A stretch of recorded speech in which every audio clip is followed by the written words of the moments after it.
भी ऊपर में गिर गया। उसका डायबिटीज लूज हो गया।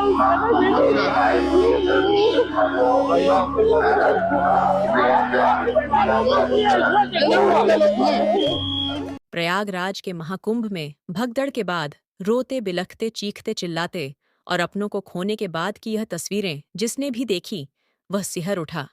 हादसे के बीत जाने के बाद भी इसका दर्द उन लोगों के लिए कभी न खत्म होने जैसा है जिन्होंने इस हादसे में अपनों को खो दिया।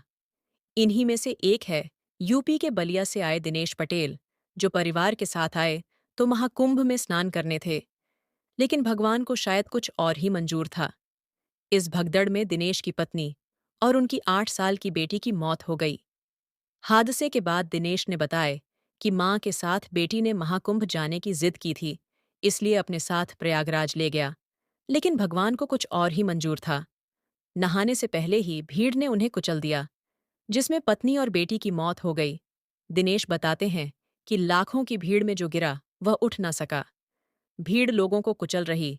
वहां थोड़ी देर बाद चीखते लोग और लाशें दिखीं। दिनेश की यह दर्द और पीड़ा असहनीय थी। बेटी की जिद पूरी करने के चक्कर में दिनेश अपनी बेटी और पत्नी दोनों को खो बैठे। दिनेश मां, पत्नी और बेटी के साथ स्नान के लिए कुंभ गए थे, लेकिन किसे पता था कि उनकी बेटी और पत्नी फिर कभी वापस नहीं लौटेंगे। बता दें कि महाकुंभ में भगदड़ में बलिया के 4 लोगों की मौत हुई है।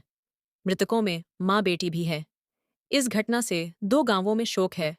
फेफना के नसीराबाद गांव से दिनेश पटेल की मां ललिता देवी, पत्नी रीना पटेल और बेटी रोशनी के साथ स्नान के लिए गए थे। परिजनों ने बता कि भगदड़ में रीना और रोशनी की दबकर मौत हो गई। भगदड़ में दूसरे गांव नगरा के वार्ड नंबर 4 की 2 महिलाएं मीरा सिंह और रिंकी सिंह की भी जान चली गई। दिनेश और जोखू की तरह ही यूपी से लेकर बिहार तक के जिलों से ऐसी ही कहानियां सामने आ रही हैं। अब तक यूपी के 16 लोगों की मौत हो चुकी है। इनमें 9 महिलाएं, 1 बच्ची और 5 पुरुष हैं। दूसरे राज्यों के भी करीब 15 लोगों की जाने गई। वहीं डीआईजी ने हाँ की वजह बताई। उनका कहना है कि मौनी अमावस्या के ब्रह्म मुहूर्त के समय लोगों की भारी भीड़ का दबाव बना था। मेला क्षेत्र में भारी भीड़ के कारण अखाड़ा मार्ग पर कई बैरीगेट्स टूट गए। दूसरी ओर स्नान के लिए लोग बैठे हुए थे, जिनको भीड़ ने कुचलना शुरू कर दिया। इसके बाद पुलिस ने तुरंत राहत बचाव का कार्य शुरू किया और एम्बुलेंस के लिए ग्रीन कॉरिडोर बनाया। इसकी मदद से लगभग 90 घायलों को अस्पताल पहुंचाया गया। दुर्भाग्य से उनमें से 30 श्रद्धालुओं की मौत हो गई। कुछ घायल घर भेज दिए गए। 36 लोगों का अस्पताल में इलाज भी चल रहा है। वहीं सरकार ने मृतकों के परिवार को 25 लाख मुआवजे का ऐलान किया। वहीं अखिलेश यादव ने इस हादसे पर दुख जताया और सरकार को घेरा। उन्होंने सवाल उठाए कि अगर इंतजाम अच्छे होते तो शायद ऐसा नहीं होता।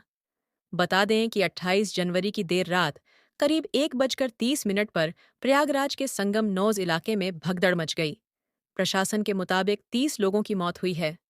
बता दें कि 29 जनवरी को दोपहर होते होते मौनी अमावस्या का शाही स्नान भी हो गया।